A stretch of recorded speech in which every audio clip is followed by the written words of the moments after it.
Welcome to the Talon Outdoors Show. Gonna be a good day, Tater. I'm Charlie. I'm JD. I'm Grant. Go ahead. There's Grant. Yeah, I'm Fred. I'm Captain Paul. There you go. I'm gonna be Mr. Charlie from now on. There's got Captain Paul, and we're gonna come up with something. I know my nickname. I got it handed to me yesterday. You can't say You that bunch on of air. You're not supposed to talk about that on the radio. I wasn't. I didn't mean. That's all I'm gonna say about it. You brought it up now. So what happened was. Let's don't. Oh man. Y'all be polite. Everybody's got to be something in the world. Everybody needs to just learn how to get along. Ain't that what Rodney King we said? all- We just all need to learn how to get along. Can't we all just get along? Can't we all just get along? Yeah. That's what I felt when I saw that White House video. Somebody announced. Oh, the Christmas video? Yeah. Well, they call it a Christmas video. Like I was telling you, There was a Christmas tree involved. there was a Christmas tree, but it looked like a pride parade on acid with the Who's down in Whoville. That's what it reminded me of. Yeah, a lot like Whoville. I go with Whoville. I go with the Grinch. Because they had that dude coming through with that eyes wide shut mask on and jumping around, and I don't know what the message was. It's Christmas time. I don't know what you're talking about. The White House produced every year. The White House produces an annual Christmas video. Like one year, I think it was George W. just walked his dog around the house, or I would much rather watch a dog walking than that. Showing off the Christmas decorations at the White House. This one was over the top. Dudes and girls and things, whatever, dressed up like Christmas wrapped things, Christmas wrapping attire. Stuff. I don't know. It was weird. It was like they look. I am apparently not the target audience. They looked like fancy Christmas wrappings themselves. They were not. Is that encouraging them to please unwrap me? I don't. Kind of thing? Is that what that is? It's a subliminal message. It was extremely difficult to understand what the point was. Now the Christmas tree was beautiful. It was a gorgeous Christmas tree, but it was distracting because you've got all these people dressed up like non-binary inanimate objects. Yeah, it's essentially, or something. I don't know what it was. It was just really weird. Well, it was weird. It was strange. I'm starting to understand it now that I've had some of this bear-proof. That is not. Is that not some fine sipping taste? Taste-wise, it's phenomenal. Doesn't burn you. Sure is. It gives you that.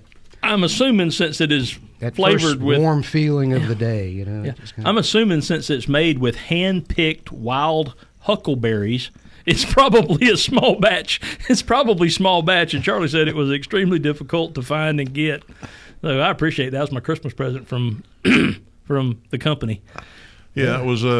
So we were in South Dakota, as you know, Fred, and I remember JD's brother Robert brought a bottle of that from Montana. He goes. My nephew's going to the Montana School of Mining and Engineering in Butte, Montana. So he's back and forth between Butte and Dothan. So he's probably learning something about explosions then, because they blow stuff up. Yeah, that's what he's doing. That's got a good aftertaste to it. Yeah, and he brought a bottle of that, and then on the way back, and we all enjoyed it so much, I went on their website. And apparently you have to pre-order this. It's not readily available. They send a guy out to go pick the hooks. They run somebody out there in the backyard. We'll have to fight the bears off and to get the huckleberries. But no, it was one of those things where we were riding back in the van, and I pulled it up and I went, yeah, I'll order 2 of those right there. That'll be me and JD's Christmas from the company. And it's good stuff. I mean, the problem is that to get another bottle is going to take a while. Yeah. So it's not like something you run out here and chug. Well, I know after the last, I think it was the second day of hunting when it was so dang cold and windy, that the last walk we did the second day of the hunt when it was getting to be about 29 degrees and the wind was blowing about 40 miles an hour. Robert pulled out a flask of that stuff, and I had me a little sip of that, and it warmed me up on the inside. It did. I'll tell you what, that scent right there might bring a deer or a hog or something up there. They smell something. It's like fermented huckleberries. We ain't got that. That's new. I like that. I'm going to come over and see what that old nose coming there. The deer come up there high nosing. Hey. Yeah. Speaking of deer, it's my harvesting slowed down significantly because I've gotten lazy. You've gotten lazy? Yeah. Yeah. You just go sit on my front porch and shoot all you want. But this weekend it's supposed to be kind of rainy. I don't know. So my daughter had an event earlier this week, an event at Child's. She was singing and doing her thing that she does at theater and chorus, and it got over with like 8 o'clock at night. So it's dark, sure enough, dark 30. I was driving home, and I almost to the house, like 2 blocks from the house, Fred. It's getting close, and I come around the corner, and I saw deer eyes on the side of the road, and I slowed down from 35 or so to 15, so you could get a better aim. So, because I don't want them running out in front of me, and I want to have plenty of reaction time. Yeah. And as I got closer to this deer that's literally walking right down the edge of the road in Clarn Lakes on Deer Lake Drive, this deer's walking like right off the edge of the pavement. And the closer I got, the more that stuff on top of his head was shiny in the headlights. And I literally pulled up and stopped. I'm basically by this time in the middle of the road, and the deer's just off the edge of the road. What's that, 8, 10, 12 feet, something like that? He's trying to dig that revolver out of his front pocket. And I did not do that, but somebody hasn't told that deer exactly who I am, because he stood there and looked at me like, what you gonna do? And just looked at me, and I'm talking about, this is 140 plus inch huge rack buck standing there looking at me like, what do you want, man? I gave it the all office. All of a sudden you hear little 22 with a can on it, poof. And JD, dude, I could have. Hey, I'm around go get that roadkill. These Gen Z deer have gotten more and more belligerent. I mean, it's like bro, you're doing too much. Bro, you're doing too much. I mean, it's like you don't know what it's like growing up in the. Isn't that what they say, Grant? Yeah, let's go with that. Yeah. In the post-millennial. I mean, the next thing you know, they're going to be piercing their noses and putting tattoos. I could have pierced his nose. I could have just, and Matt suggested I start carrying a lasso in the truck with me. I just throw it around his horns and hook it on the tailgate and drive home. Then you take him home and get a lecture. Stomp you half to death. Yeah. Somebody needs to lecture these things and just explain to them. You do have rednecks amongst you. Yeah, I think that's a few rednecks living up in your neck of the woods. That's the problem. I know there's at least one. I know on my street. Enough of them. I mean, with all these folks moving to the capital city that weren't born here, no, that never happened. I think that's infected the deer population. I had a feller come in the store this week, and he said, "Man, I love your show." He said, "My wife don't like it so much. She thinks y'all are a bunch of rednecks." And I'm like, "Well, I'll own that. You tell her I said thank you." Yeah, I mean, thank you, ma'am. Like that's a bad thing. Yeah, I mean. Is that supposed to be like a pejorative? I think that was her. What? That's a term that you would use to degrade somebody. Pejorative. It is to some people. If you're not one, what? Yeah, it's a bad word. Bad word. Yeah, got a potty mouth. Yeah, I gotta impress him with my broad lexicon. There you go again. That's a big vocabulary. Lexicon. That's one of them. They make them big 4-doors. That's them Toyota big Toyota 4-doors. Broad lexicon. Yeah. I spent 4 days in court this week, so I'm just full of big words. And that's why you come to the show on Friday. Do the show on Friday because you've been in court all week and you want to come let your hair down. Sorry, I really didn't mean to go there, but the reflection hit me in the eye, Fred. I'm sorry. Yeah. I'm sorry. That wasn't a pejorative. You want me to tell it? So I did go to Jefferson County. I try to schedule my Jefferson County court dates in December because I got these citrus trees over there, and I always carry a hatchet in the truck. And so I went over there this week, and I'm out there in my suit and tie climbing this citrus tree with a hatchet. And I got some grapefruits. You know, theft of citrus is no, it's I checked. It's county property, and so it belongs to the people. And you're a people? Yes, and the bailiff kind of looked at me a little strange when I was climbing around with a hatchet in a tree right after court. Stealing. Aren't you ashamed of yourself? No, it's a little fruity, but. Well, you're going to have to finish that story in just a minute. We'll be right back. Some fruit, so.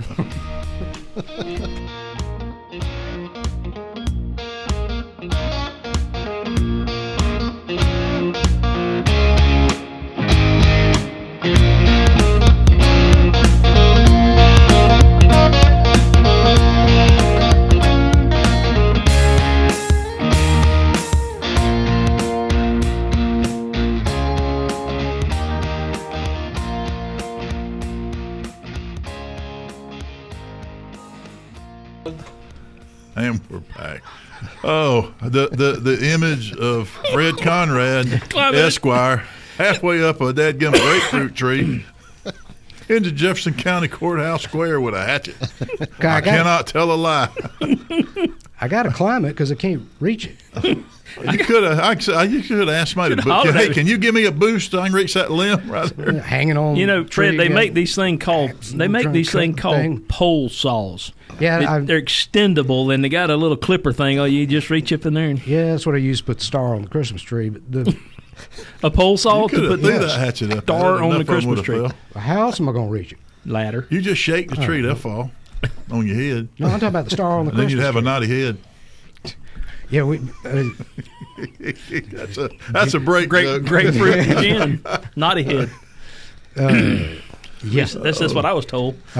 Oh man, yeah, you got. I can't make the comment I made on the break. I don't think. No, see, that's the thing is they don't hear all the breaks. So, if you're watching our YouTube channel, we're on Rumble. We're trying a different camera setup during this show, and now Robert Steele, our IT guy over there, with his feet propped up on the table, working on his whatever the laptop or whatever he's got over there, swears it's going to work.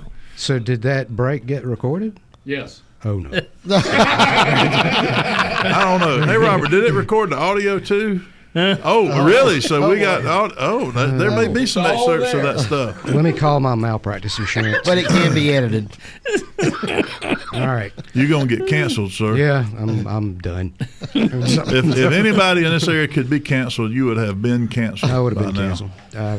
Yeah. All those. That new generation you were talking about. They don't know how to just have a sip of that huckleberry whiskey there, sir. That makes everything okay. Can we drink on the radio? I think. Howard Stern. Remember, they used to have one at FLA on the weekends. It was a beer show. Yeah, they'd sit around. Yeah, they used to do Tallahassee on tap. And they would come in and do different brewery drinks and whatever. And so I reckon they can do that. I think so. Because it's not visual. Well, I don't. What about YouTube? They did it on WKRP in Cincinnati. Remember that time?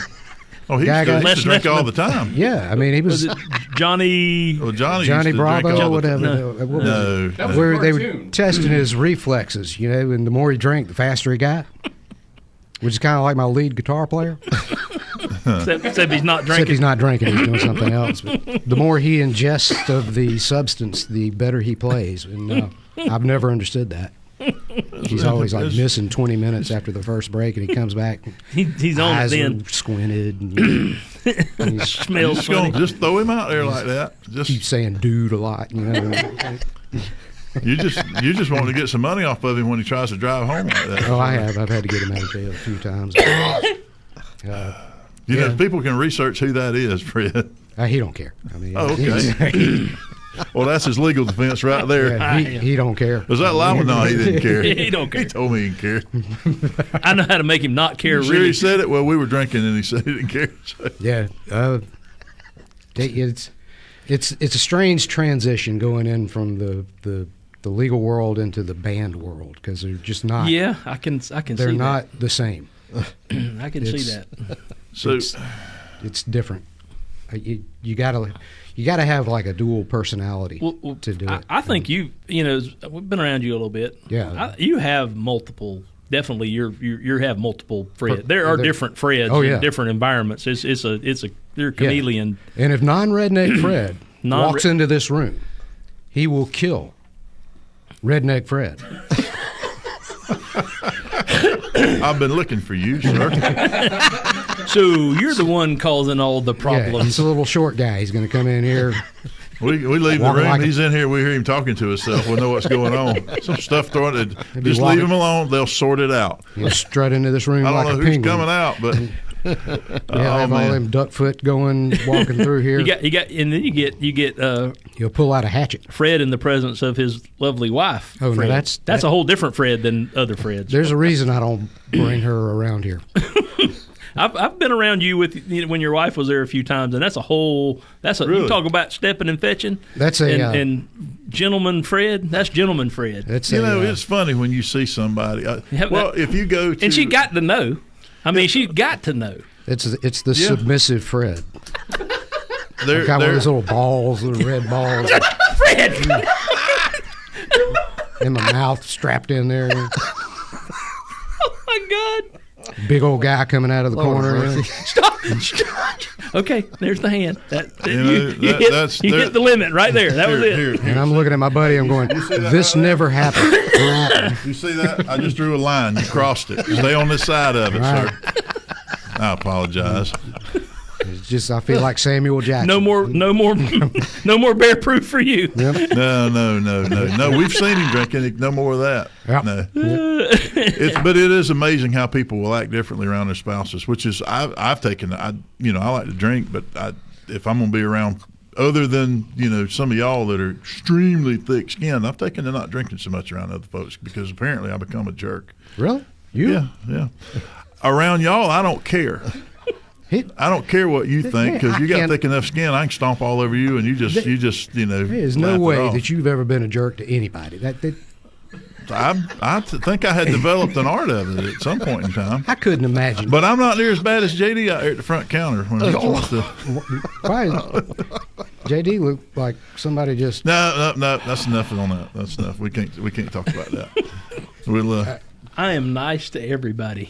You are. I'm overly nice at times. Sometimes I should probably punch somebody in the face. I remember a time when I was sitting in my office and I heard JD's voice. I'd heard somebody else out there talking. I just thought they were talking loud. And this is a year or two ago. I'm sitting in my office and then I hear JD's voice. I heard the other guy talking louder, and I got up and started to ease towards the door. And then I heard JD's voice get loud. And I rounded the corner, and that guy was making a beeline to the door, and JD was coming around. It's like he started to go over the counter, and then he come around the counter. And the guy went out in the parking lot and left. And he ended up getting a trespass warning for the facility by the local police. And I thought JD was fixing to climb all over him because JD made a genuine effort to be polite, and that didn't and I was proud of you that time. You know what I'm talking about. I have learned to control my temper much better than I did when I was a younger man, and I don't really get mad anymore. But I am very protective of my people. So your luggage and my luggage at the airport. Yes, I get highly irate about. But yeah. When you start throwing shade on my employees that have gone over the top to try to be cordial and nice and everything, it does that is one of the buttons that you can push to meet the younger not quite so. Well, in that situation, a couple not years quite ago, so it was reserved. the exact same thing because there was somebody in here accusing our employees of being something that they weren't. Yeah. But it's speaking of that, nice shirt, nice butthole. Yeah. Well, yeah.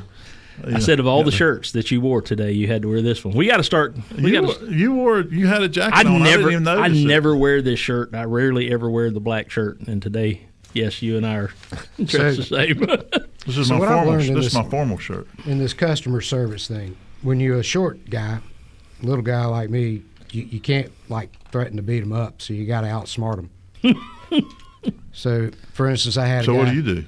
Well, I had a guy in the office a few weeks ago, and he didn't like what I had to say, and he, do you know who I am? So I picked up the phone. I said, we need an officer down here at 908 Thomasville Road. We got a guy in here who doesn't know who he is. There seems to be more and more of those people in the world too. I mean, that is not that much of an uncommon occurrence anymore. I have determined that there's a lot of people out there in the world that either aren't on the medication, or they're on the wrong medication, or they. That took care of that. I mean, well, they're opening 2 dispensaries over in Marietta now. I was like, what are they doing the old restaurant there? It's a dispensary. Well, what did they build? That's a dispensary. Weed shop. Yeah. And they didn't have any there, I don't think. And then I can't imagine that making money in Jackson County because that's where they grow all of it. That's where they. Well, historically speaking, there was a lot of marijuana grown in the woods of just like back in the day. There was a lot of moonshine made in Jackson County and Liberty County because there was a lot of woods there, and so Jackson County and Liberty County have been pretty strong for the illicit marijuana growth. When it gets cold, you turn on your heater and you catch the smells from the outside. Mm-hmm. I don't know if y'all know this, but the more I tend to drive around when it's cold, seems to be like there's a bunch of cars with weed riding around because it keeps coming through the. Oh, you just drive down the road randomly and just smell. I smell green weed. I smell burnt weed. And it depends on where there's a grow, you'll get the green. But this is smoke burnt stuff. Yeah, you can walk out in the parking lot of this store when the wind is out of the northeast and smell green marijuana. What's the wind doing right now? It's green. It's not all it's going to do is make your stomach turn a little bit. Make you go. That smells pretty bad. Like we called that probable cause. We'd be driving down the road. Smell. We'd be behind somebody, and we'd make a couple turns, and I could still smell it coming out of their car. Nowadays, it's like a drug dog. Well, is that a drug dog? Yes. You trained to sniff marijuana? Yeah. I don't know. How do you? Yeah. How do you know? Yeah. So I don't even know that they train them to smell marijuana. As long as they don't anymore. train them to smell huckleberries. Yeah. I'm good. DUI dog. Well, DUI dog. I went up. We had the other night. We had in Dothan. We had us a seminar. We're going to be doing a Alabama law seminar. So I got to listen to Eric Fine, the attorney for Right to Bear, talk about the law. Learn some stuff myself. Confirmed a lot of stuff that I already knew or thought I knew. Now I know I know. You knew what you thought you knew. Yep. So I know that what I thought I knew, I now know, and I knew then too. Yeah. But was it 30? Okay. It's but yeah, it was educational. We're going to do some more stuff up there, and we had our stuff here a week or so ago on our active shooter stuff here. We're going to be doing some more stuff here at the shop, sponsored by us and Right to Bear. Those are cost-free courses, so look for them on our calendar, and we'll be discussing them again later. Cool. And we're down to 2. We'll be back in just a minute.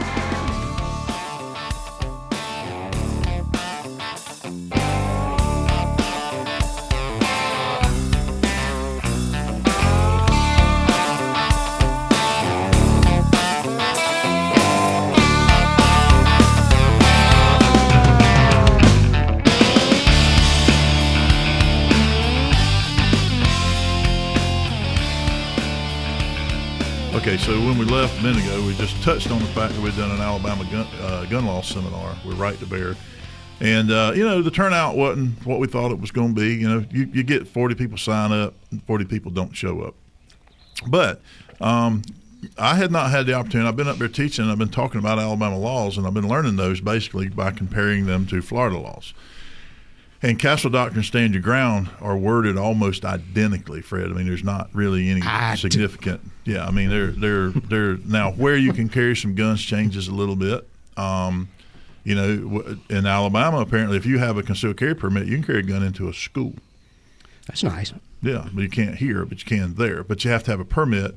You can here. You're just in violation of the law. Oh, yeah. You can break the law anytime you want to. When we say you can and can't, we mean without going to prison. If you get caught. But if it you was, get caught. Or you don't have a good lawyer. Yeah. Okay. Well, and that was something he stressed because he is, in fact, a criminal defense lawyer, private criminal defense lawyer, in the same ballpark of what you do. Okay. So a nice guy. And he quoted his rates. He goes, for what you would pay for this coverage for 1 year, you can pay me for 1 hour. And that kind of got some heads turned. And I'm like, see, there you go, told y'all. And the thing is, they talked about, went over some cases and then the civil suits and stuff like that. And there's one guy he was talking about that went to prison for life with no chance of parole, and basically after the long, lengthy case that probably could have turned out differently had he not run his mouth on 911 and had he not talked to all the cops involved without invoking his rights, the guy pretty much got paid with the fellow's house. Yep. And that's there's the old saying, even the fish doesn't get in trouble until he opens his mouth. Yeah, there you go. Well, in all honesty, you can make, and we know this, and he talked about the guy's story being different from immediately afterwards to a week later. And you and I know, Charlie, and we've talked about this for years, that your memory is different immediately after an event than it might be weeks later when a traumatic incident, stressful incident. Your perspective can change, your memory can change. You may remember more later than you remembered on the front end, and it may it may change. But if you give 3 different statements, you're perceived as a lying. dishonest. You're lying. They're You're going to lying. use that against you. And they're going to absolutely, and you can't blame them for using it. And by the time you get to court, this is what happens. This guy in court, as he goes to court, and he testifies in his own defense. But the jury did not believe him because they showed the other contradicting statements that he'd made up to that point. So they're basically what the jury was saying is, we don't believe you, sir, because this is self-serving, and that was honest on that. And the thing was is he talked for 21 minutes on 911 while the law enforcement's responding, and the dispatcher's asking him, what did you shoot him with? Well, I got rid of my 40. I used to shoot a 40, now I shoot a 9 because it's less recoil, what somebody told me, and blah, blah, blah. Just was on and on and on and on. That's not what you do on 911. No. Hey, somebody got shot at my house. You need to come to my house. Here's the address, and I'm wearing a green shirt. I'm wearing a green shirt, and we standing here by the door, with empty hands. I mean, that's all you should really say on 911. 911 operators are required to keep you on the line and ask a bunch of questions. Yeah, and you just say, the weather's nice, and I mean that you don't give the specific. You just don't do that. You don't do that until you talk to your lawyer. I mean, and essentially in today's world, everything you say from the time you pick up the phone until the time you're back at home by yourself, everything you say is being recorded either on audio or video or a combination thereof because of body cameras and in-car cameras and recordings of the 911 Let me just tell you this, and this is a true statement of fact, and I will swear on this, I'll stack of Bibles. Most people are convicted because of what they say, not because of what they did. Yep. Keep your mouth shut. You've got a right to remain silent. You should use it. I can't. That's probably the best advice anybody will ever hear on this show. And you can dig yourself a hole. You can thank Bear-Proof Huckleberry. Well, here's the thing: is you get 10 attorneys in a room and ask a question, you're going to get 10 different answers. Sure, Fred. But what you just said, everybody's going to say the same thing. Oh yeah. If you've done something and whether you are 110% right, and you're deep in your heart, you want to be helpful, you want to help law enforcement, you're a big pro law enforcement supporter, Second Amendment supporter, blah blah blah. Keep your mouth shut. Yeah. You ain't smarter than everybody else. You are not. Just shut up. Yep. We'll be back in a minute.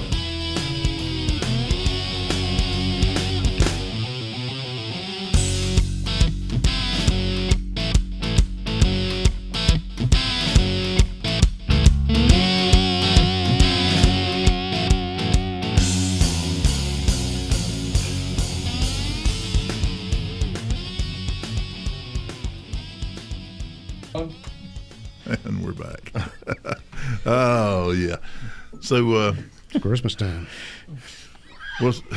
JD, you hunting this weekend? Probably. Yeah. If it don't rain for the third weekend in a row, You're gonna get some rain. Oh, you fishing this weekend? Yes, sir. Fished this morning. Been fishing all week this week. Fred, you playing the guitar and drinking this weekend? What I'm going to do, I got 2 things I'm going to do this weekend. One, I'm going to Christmas carol by myself. What? That comes after the drinking. Dreaming of an anti-white Christmas where everybody's being woke. Oh, Lord. Where the genders are divided and Trump is indicted. You see that line? And hunters in the White House doing blow. Yeah. Oh, stop. I mean, something else behind bars, don't it? So I was going to do that, and then I got this idea that these joggers that keep running by the house, and I was going to put a boombox in the golf cart and get behind them and start playing Eye of the Tiger. Theme from Rocky. I'm not running by his house anymore. Get him going up the hill. That's kind of what I was. That's my plans for the week. If they say anything, it's a woman go, Karen, slow down, Karen.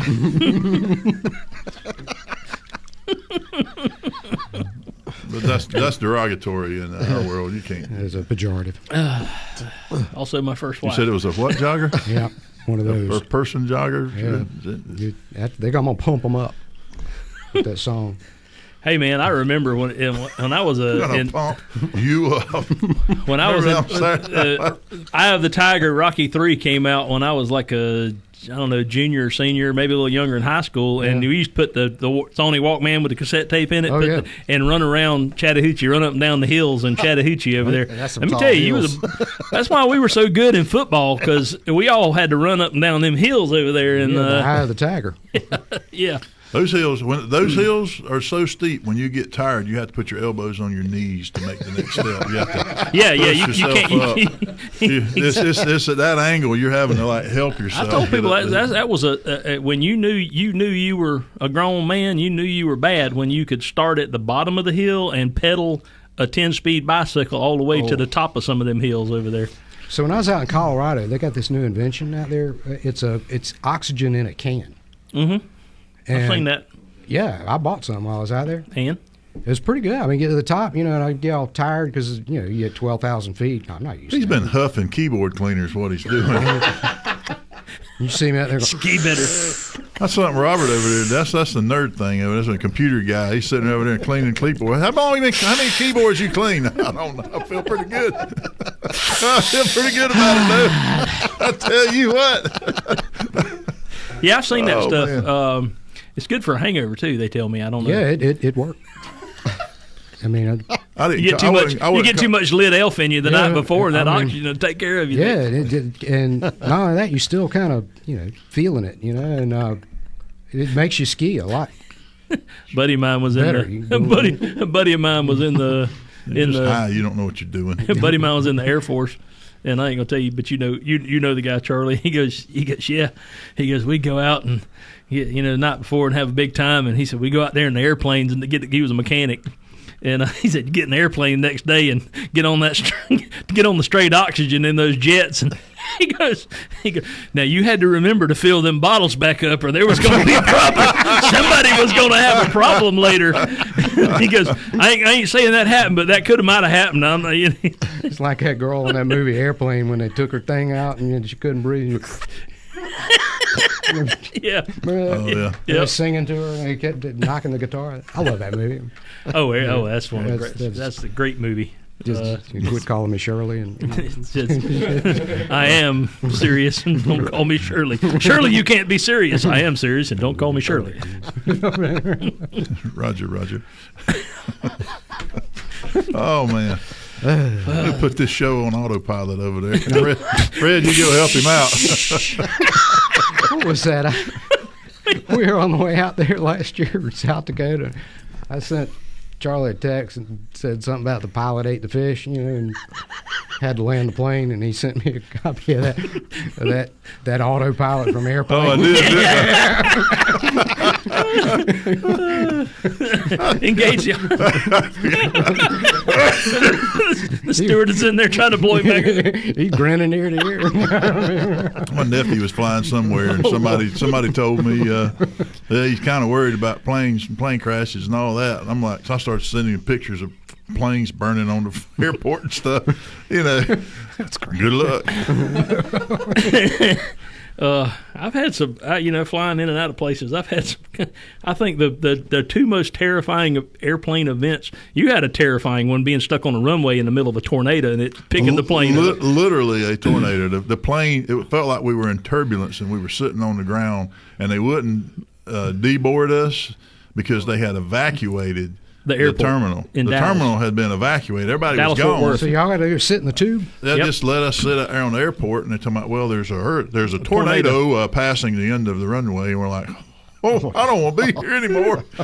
It's not like that thing was tied down, and they're designed to fly. So, I mean, it wouldn't take a whole lot of wind to get it up in the air. Yeah. I think that I've flown into Logan Airport in Boston, I don't know, a handful of times over the years. And I was flying in there, landing in there at night one night, late in the evening, just after dark. And at Logan, you come in over Cape Cod or whatever the water is out there. So you're going along there, and they're descending, and you come in and you start flying over sailboats. Well, I mean, sailboats right there. You can see the tops of the mast of the sailboat ain't that far from the bottom of the plane to start with. And it's just water, sailboat, rocks, runway, rocks, grass, runway. I mean, it's just that fast, right? So the runway has got some gravel on, and then you're in the water, and you're coming in over that. We were coming in there one night, and it's just light enough you can still see the lights and stuff on the boat, so you know you're getting low, and it's getting ready to set that plane down. And I'm sitting at a window seat, and I kind of look out the window, and there's a landing light from another airplane shining through my window on a cross runway, and all of a sudden you just hear all this stuff going on with the airplane. You hear the wheels picking up. I mean, wheels are down. We're getting ready to set on the runway, and the guys we almost did a touch and go. If you're familiar with carriers, where they go in there and say, "Oh, we missed the hook. Let's take off again." And all of a sudden, this guy's picking up flaps and picking up this and shower down on the thing and just does one of them straight up in the air with this big old airplane. Like at the Tallahassee airport when I was taking flight lessons, and I was coming in solo. I can remember the Delta guy out there on the phone going, "Is that Conrad up there?" And so yeah, okay, well, we're going to hold short. And but no, he gets up. Guy's cool as a cucumber. Comes on there, and we've almost had a midair collision on the runway from cross traffic coming in, and he's like, we got a little traffic jam down there, folks. Just sit tight, and we'll be on the ground in about 15 minutes. And I'm like, nerves of steel. When I was doing flight lessons out there, they had a guy in the tower who must have had marbles in his mouth. I mean, you couldn't hardly understand. We've had some dispatchers like that every time. Yeah, did you say I'm clear to land? Okay. So I'm coming in, and I'm like, all right, up, touch and go. I'm not gonna say his name. We had a dispatcher once upon a time at FSU Police Department. He knows who he is. I ain't gonna say it, but he's trying to dispatch me to a call, and for the life of me, I couldn't understand what he was saying. He said, and I and I got him to repeat it like 3 times. Well, on the 3rd time, I hear, being route to the stone building. He had just put in a big old chaw of tobacco sitting up there in the dispatch shack. He had a big old wad of tobacco in his mouth, and he was trying to get it under control to dispatch me to the call. The sheriff is near. The sheriff is near. Reverend. I heard him spit his jaw out, and then he said it perfectly. I'm like, oh, okay, I'm in right. Alarm at the stone building. It was copy on. I do that sometimes. I'm singing and forget the words. Yeah, heard you do that. It's a Bob Dylan song. I'm sitting here, all these things I want to say going through my head, and I'm going, nope, inappropriate. Nope. Inappropriate. And then finally something, and it's like something like this. We'll be back in just a minute.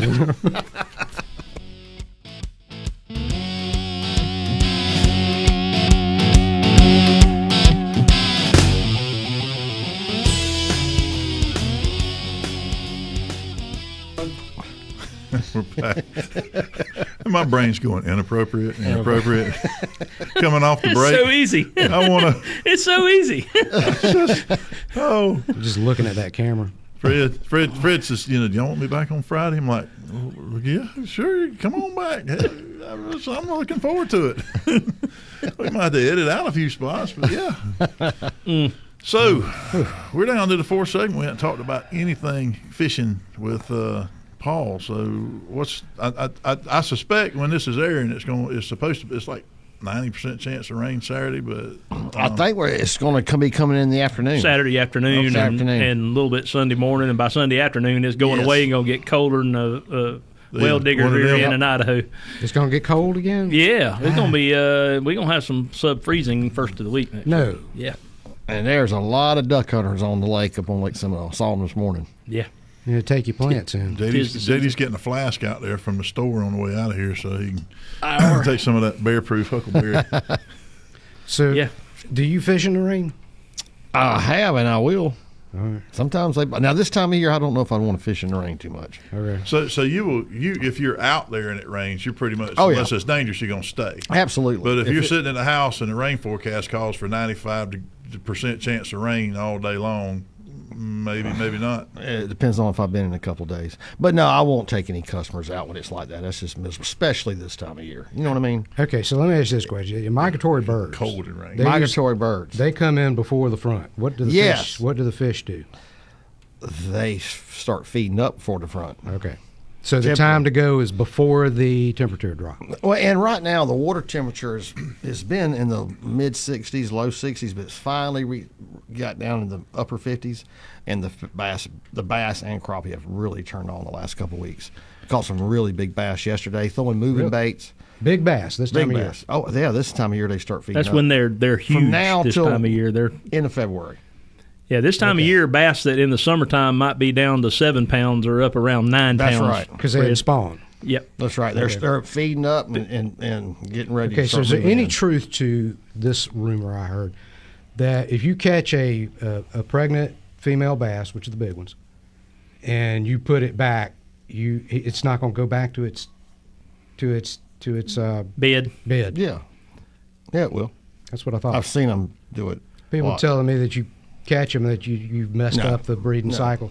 That's They'll go not back. true.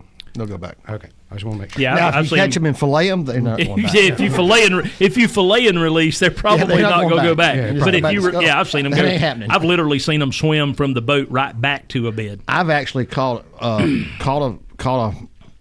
like a 4.5, 5 pound male that was going on bed a week, and then a week later caught the same fish. Okay.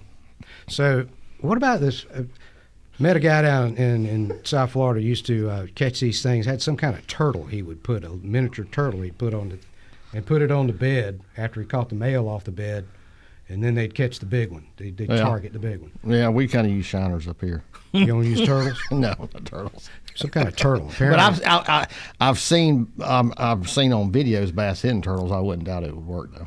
The idea is that the female would move the turtle off the bed. That's when you set the hook, because the female's not eating the bait. No, they're not worrying about food at that moment. They're moving They're it just off trying the to bed. protect the bed. That's why your lizard and salamander baits That's are really right. good to That's throw on right. top of a bed for That's right. bedding fish. Anything that looks like a lizard or salamander, you can let that thing sit on a bed in the springtime, and good way to catch They'll it. pick it up and take it off the bed and drop it off. So are you saying that the time to bed fish is now?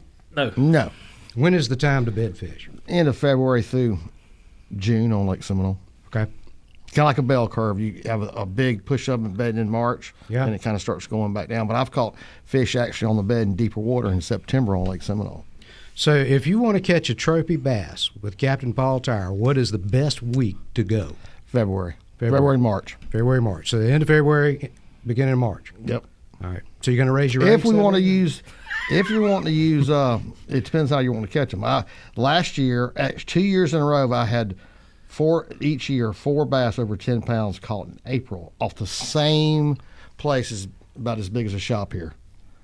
I've never seen that before. That's very weird. Four, Yeah. and you caught them off the bed. Four different. No, they were just hanging out an area where they were bedding. Okay. But had 8 different customers catch 8 different fish, Really? and 4 in the same year. 4 10 pounds. Yes. What's the biggest one you ever got? 12 and a half. My customer. Wow. What'd you do with it? Take a picture? Take a picture and roll it back. Yeah. Did you measure him up right? Well, we measured him. He measured him and get the girth on him. Got a mount from it. Yeah. You don't have to kill him no more. Yeah. That's 12 and a half pounds. This week we've been catching some a crappie. big fish. Let me see your hand, Fred. Oh, he was way bigger than that. No, Just the back. You know, the Don't tail- ask to see his you know, feet. The tails were that wide in my hand. They were big. I'm telling you, I had a preacher. I may have little hands. I got a big heart. Well, yeah, I understand that. Fred has heard that statement before.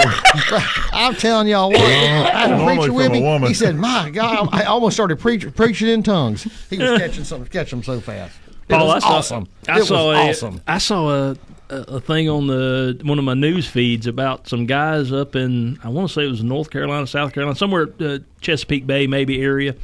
They got caught with 225 stripers Really? by the law. What are they going to do with them? I don't know, but that's just it's ridiculous. But they had harvested and Wow. kept 225 striped bass. They were I mean, that's Is there very highly illegal. Is that Chesapeake Bay? Was there Yeah, I even think so. limits up there? You know? Oh, That- yes, that's there's near the absolutely ocean. there. Wow, that's terrible. There Never caught there are one. there are certain You never rivers. caught a striper? Man, we need to remedy that.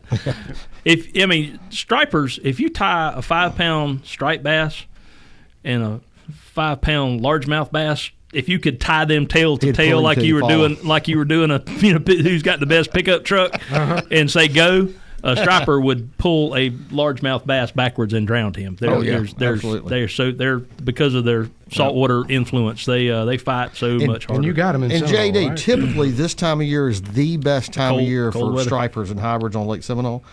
But for some reason, we're not seeing them in the areas where they typically get. I've talked to some guys that's caught some, but I think that water just ain't got cold enough yet. I'm starting to see a bunch of baits. So I you think got to that's catch gonna them in get the good. cold? Yeah, it's way better in the cold. You catch them in the summer too. Okay.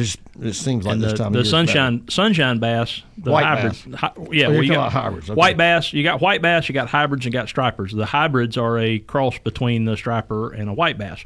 So you get the size associated with stripers and the taste and the aggressiveness of a white bass. Yeah, and they're very good. They're Hybrids delicious are very to good to eat. Yeah, can you catch them at that dam? Yes. Okay. Yes. And is this the time of year to do that? Yes, I had a guy that's been fishing down there. Has caught a few. He's mainly been catching some big giant catfish. Josh Thompson At the dam? At the dam, right Oh, below yeah. Lake Seminole. Big catfish. Right there at the bottom. Yep. Yeah. Okay. Is there a lot of water in there now? Or?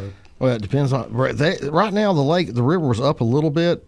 The lake, they've been letting some water out, but I think with all this rain coming, it's going to get a flow down there for sure. So is it better to fish for them when there's a lot of water coming from out of that dam? Yeah, the guys I took who like when the water's coming out, it creates a lot of current. They really like that down there. They like the current. But I personally mainly fish on the lake, on the main lake. But You don't ever fish at the dam? no.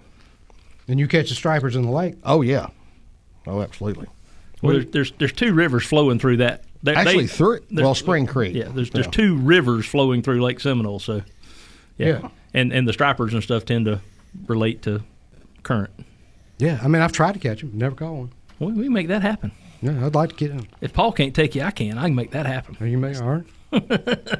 That's easy. I grew up fishing Apalachicola River more below the dam than I did Lake Seminole. That's Okay. that river over there is. When did you find the best time to catch stripers below the dam?